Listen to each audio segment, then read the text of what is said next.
CST, un match qui va mettre beaucoup de temps à être digéré par les supporters de l'équipe de France.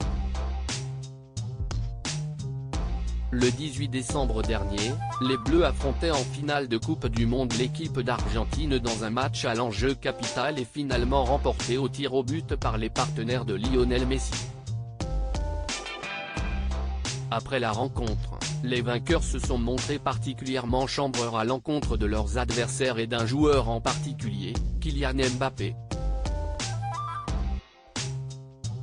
Le gardien Emiliano Martinez n'a pas hésité à se moquer publiquement de la star du Paris Saint-Germain, s'attirant les foudres de nombreuses personnalités françaises, à commencer par l'ancien champion du monde, Emmanuel Petit. Consultant spécialisé dans le football et intervenant régulier dans l'émission Roten sans flamme sur RMC, l'ex d'Agathe de la Fontaine est revenu sur l'attitude qu'il juge déplorable d'Emiliano Martinez et ses termes sont plutôt durs.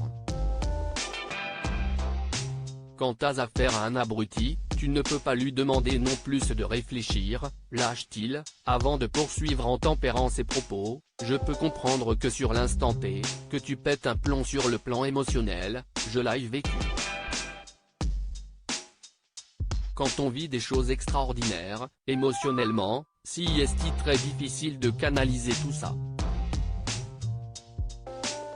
C'est du partage et de la joie, on est loin de la provocation et de cette haine gratuite que tu distilles. Emmanuel Petit cherche donc malgré tout à comprendre pourquoi Emiliano Martinez s'en est pris de la sorte à Kylian Mbappé, pourtant auteur d'un triplé lors de cette finale de Coupe du Monde.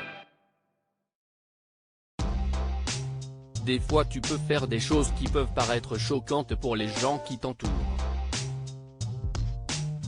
Malgré tout, quand tu sors de la compétition et que tu rentres dans ton pays, l'émotion retombe et c'est une autre émotion qui arrive.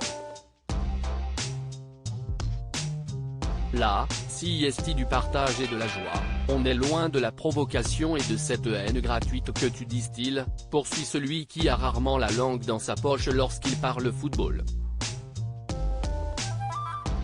Un nouveau tacle donc pour Emiliano Martinez, déjà attaqué par Adil Rami il y a quelques semaines de cela. Face à toute cette déferlante de critiques et d'animosité, le gardien de but argentin a d'ailleurs choisi de faire l'acquisition d'un chien de garde, qui lui a coûté une petite fortune.